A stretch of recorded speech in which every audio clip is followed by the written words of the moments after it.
Did you know that there are 2 or 3 times a year that we get paid an extra check? Now, depending upon how your paycheck falls, for the month of March, it's possible that you can get an extra check this month. Now, for myself, I get paid bi-weekly, so I'll get an extra check. And then if you get paid weekly, you can also get an extra check. So let me know in the comments, did you know about this? And are you prepared for that extra money coming in? Are you going to be paying off debt? Are you going to be saving it? Or is there a specific item that you want to get? I'm kind of thinking that I want to purchase a bike this year because I like to go bike riding, and I usually rent bikes when I go to the trails and the greenways. And so this year I'm thinking I might go ahead and buy a bike opposed to doing that. But let me know in the comments, what are you going to be doing with the extra check? Even if you're not getting an extra check this month, I really want to talk about how to prepare to get extra money. How do we prepare our finances to get the extra money? So I'm going to be going over to my digital budget planner, my Major Change Group 2023 digital budget planner, and you can drop down in the description and go over to my Etsy shop. And I'm going to be using a digital planner on showing how to get our budget together and use the calendar to get ready for the extra money that we might have coming in. So check it out. The first thing to do is to get a calendar so you're able to write down the paid dates and your due dates.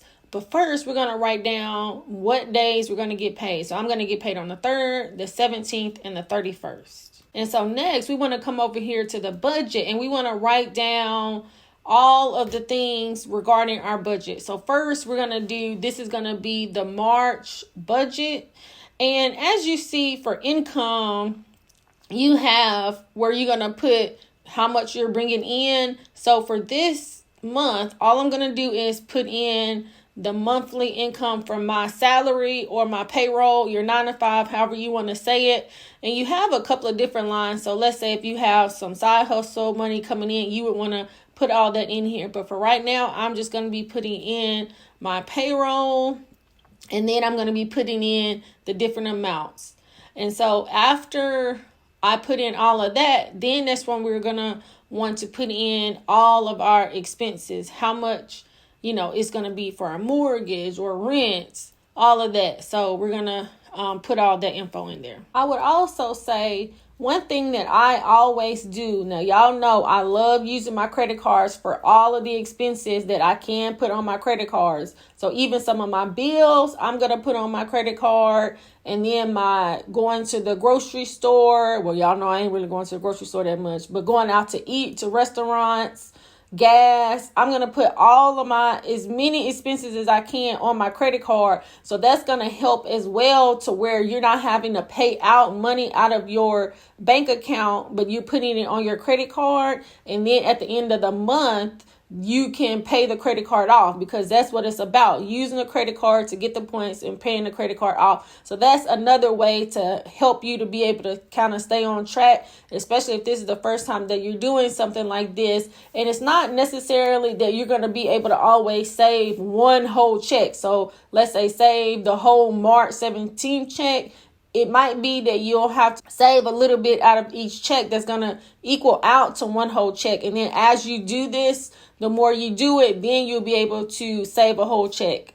But the whole thing is, at the end of the month, am I going to be able to have a whole check? So now we're going to come down here to expenses, and then I'm just going to write out my expenses and then my due dates. So for the rent and mortgage, I put 1,000, and I wanted to use a more realistic number because I know that rent and mortgages are very high these days, and mine is only $735.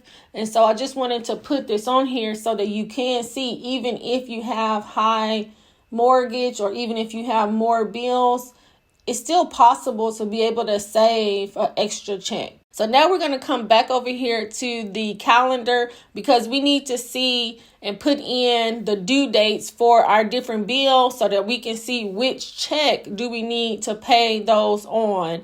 So that's what I'm doing right now, putting in the different categories of my expenses. And so you can see on this example, now it really depends, even like on the mortgage or the rent, sometimes you don't have to pay it until you have the 1st through maybe the 16th or the 17th to be able to pay it. So it is not necessarily that I really have to pay it on the 3rd but I'm going to go ahead and pay it on the 3rd. And then for, let's say, the cable, since it's after I get paid on the 3rd, I'm going to go ahead and decide, okay, it's probably going to be best for me to pay it on the 3rd. So basically, that's what we're doing. We're just trying to get a clear visual of looking at the calendar, which pay period or payday is going to be best for me to pay the bills. So now I'm coming back over to the budget, and I'm just going to put in which check am I going to use for each of these different expenses that I have. And then I'm just going to highlight which month. And I'm also putting in the totals. And you're going to see, because you're going to see where I had came in and put for savings, because I had forgot to put it in there. And that's why the numbers might be off. But you'll see me come in a little bit later and put in for savings. And then that way it'll tally up to the correct amount.